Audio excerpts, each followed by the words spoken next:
Ça n'empêche pas de pouvoir accepter de tourner pour une plateforme ou directement. Ouais. Non, non. Ouais, ça, c'est quand même un dilemme. Ouais. Merci beaucoup. Des films. Moi, je pense que ça devait y avoir les deux. Enfin, pas des films, une série, oui. Oui, sur des films.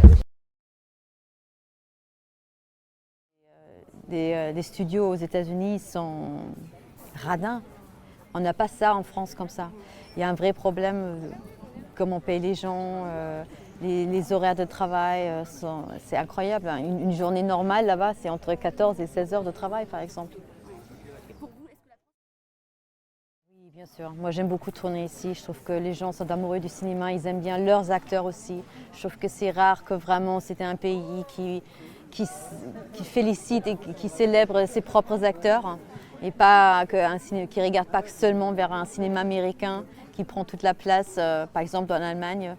Il y a des auteurs, des écrivains, des metteurs en scène ici qui sont quand même d'une fantaisie et d'un réalisme beaucoup plus intéressant pour moi qu'ailleurs.